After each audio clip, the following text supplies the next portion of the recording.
Baik, bismillahirrahmanirrahim. Assalamualaikum warahmatullahi wabarakatuh. Waalaikumsalam warahmatullahi wabarakatuh. Gimana kabar anak-anak ibu, sehat? Alhamdulillah, luar biasa. Allahu Akbar. Wah, luar biasa ya, meskipun di siang hari, tapi semangat anak-anak ibu tetap membara ya. Jadi kita hari ini belajar tentang reaksi kimia. Nah, ibu mau tanya dulu sebelum kita masuk ke reaksi kimianya, apakah dari anak-anak ibu ada yang tahu apa itu reaksi kimia secara garis besar? Kalau ada, angkat tangannya. Ada Bu. Ya, silakan Risti. Itu adanya perubahan zat. Oh, kemudian betul. Yang lain ada? Bu. Ya, Risti ya. Adanya pergantian zat. Adanya pergantian zat ya. Yang dijawab sama Risti dan Tia itu udah benar ya, tapi belum terlalu lengkap. Jadi, reaksi kimia adalah suatu perubahan dari suatu senyawa atau molekul menjadi senyawa lain atau molekul lain. Jadi dia di sini berubah zatnya. Nah, reaksi yang terjadi pada senyawa anorganik itu biasanya merupakan reaksi antar ion. Berbeda dengan reaksi dari senyawa organik yang biasanya itu pemisahan ikatan kovalen kemudian penggabungan lagi. Jadi kalau di anorganik itu reaksi antar ion kebanyakannya. Kemudian kita masuk ke reaksi penggabungan. Nah, reaksi penggabungan ini merupakan salah satu jenis dari reaksi kimia. Ya, betul.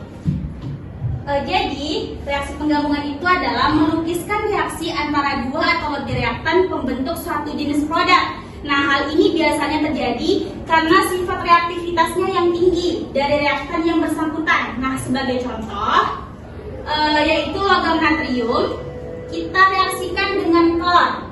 Nah, menghasilkan 2NaCl. 2Na itu warnanya apa? Merah. Kemudian Cl2 itu sifatnya gas dan warnanya kuning. Menghasilkan 2NaCl yang berbentuk Kristal putih. atau garam. Betul sekali. Kemudian kita masuk ke reaksi penguraian. Nah, sebagai lawan penggabungan, tadi ada reaksi penggabungan. Jadi ini ada reaksi penguraian sebagai lawan dari reaksi penggabungan. Jadi dalam peristiwa kimia ini suatu senyawa terurai menjadi bagian-bagian produk yang lebih sederhana. Nah, biasanya energi panas membantu kelancaran proses dekomposisi ini. Sebagai contoh yaitu 2HGO serbu merah itu diuraikan menjadi 2Hg dan O2 gas tak berwarna. Nah, kemudian ibu mau tanya, ada nggak anak-anak ibu yang tahu contoh reaksi penguraian dalam kehidupan sehari-hari? Saya Bu. Apa itu Yuliani? Pembakaran kayu Bu. Nah ya, kalau menurut teman-teman jawaban dari Yuliani benar apa tidak? Benar. Ya, jadi pembakaran kayu itu mengapa dia disebut dengan reaksi penguraian? Karena kayu yang terbakar itu mengalami penguraian termal, di mana panas memecah senyawa organik dalam kayu menjadi karbon dioksida, air, dan abu. Nah, kita masuk ke reaksi selanjutnya, yaitu reaksi pembakaran. Reaksi yang sering sekali kita alami di kehidupan kita sehari-hari, selalu kita temukan dimanapun. Nah, reaksi pembakaran adalah reaksi yang dicirikan oleh fakta bahwa salah satu reaksinya adalah oksigen.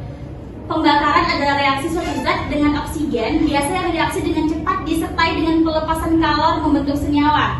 Cara termudah untuk mengenali reaksi pembakaran adalah bahwa produk selalu mengandung karbon dioksida dan air. Ini air nggak? Iya Bu. Iya kan? Iya. Ya. Jadi CH4 ditambah 2O2 menghasilkan CO2 plus 2H2O itu adalah pembakaran metana. Nah, ibu mau tanya lagi, reaksi pembakaran dalam kehidupan sehari-hari? Ada yang tahu? Ya, silakan Najwa. Ada bensin, batu bara, dan juga lilin. Nah, betul ya. Itu reaksi pembakaran yang sering kita temui dalam kehidupan sehari-hari. Kita setiap minggu pasti selalu ngisi bensin motor kan, anak ibu kan? Ya Bu. Ya Bu.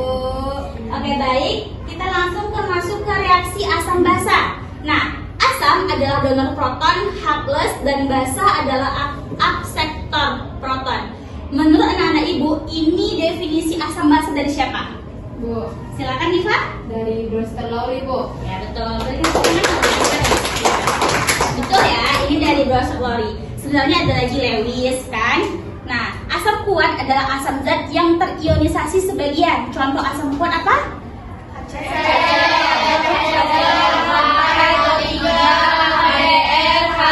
H2SO4. Nah, sedangkan asam lemah contohnya HCN, asam asetat, CH3COH. Nah, sementara basa adalah NaOH dan KOH. Nah, betul ya, Nana Ibu. Nah, kemudian kita masuk ke reaksi pengendapan.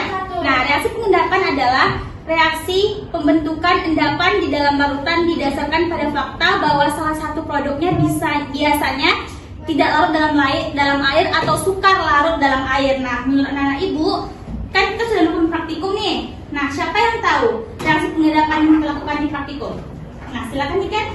Larutan tembaga sulfat dengan natrium hidroksida, Bu. Lalu tembaga sama kalium iodida. Menghasilkan endapan. Kalium iodida menghasilkan endapan kuning. Nah, lalu Kalau CuSO4 sama NaOH itu endapan biru. nah, iya betul ya, Niken ya. Baik anak-anak, karena kita sudah masuk ke penghujung materi kita, jadi tadi ada reaksi apa aja? Pertama, pengendapan. Lalu